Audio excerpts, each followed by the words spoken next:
Welcome to Goshen Prepping. Thank you so much for joining us. On this channel, we often talk about nuclear attacks and such. That was my specialty in the military. And whenever I see news articles popping up that actually has us be prepared for something that might be coming, I want to jump on it, including this article right here.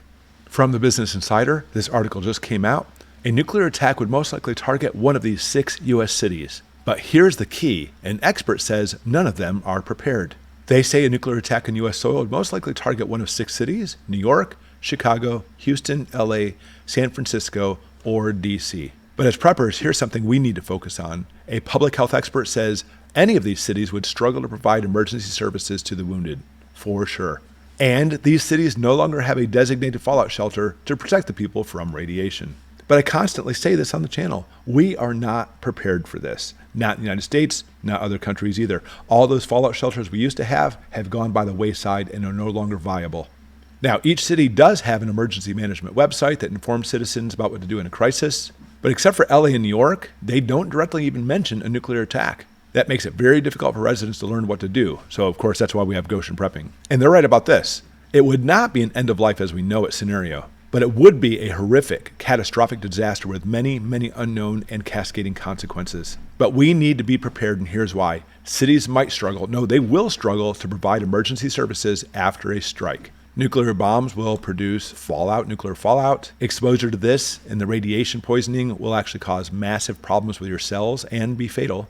It'll take 15 minutes after the explosion to reach the ground. So a person's response is a matter of life or death. You need to get inside quickly. And if you're in the city, people can protect themselves from fallout by immediately seeking refuge in the center or the basement of a brick, steel, or concrete building, preferably without windows. And the center of the building is key, because you need to separate yourself distant-wise from that fallout. You think that even though there's a concrete wall next to you, it's going to protect you from the radiation. Oh no, it's going to go right through that concrete without even thinking twice.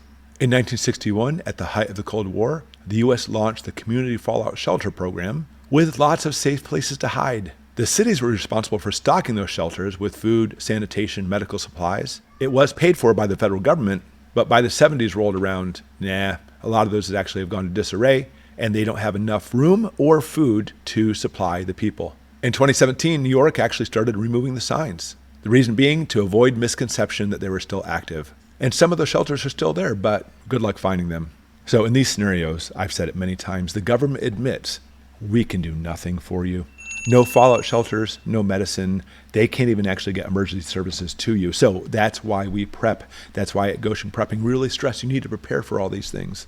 And how do we do that? I have a whole bunch of nuclear videos to go through. If you haven't gone through them, make sure you do that now. Go ahead and look at this link right here and check out this video and go through the whole series, because more and more this seems to be becoming a reality and we need to be prepared.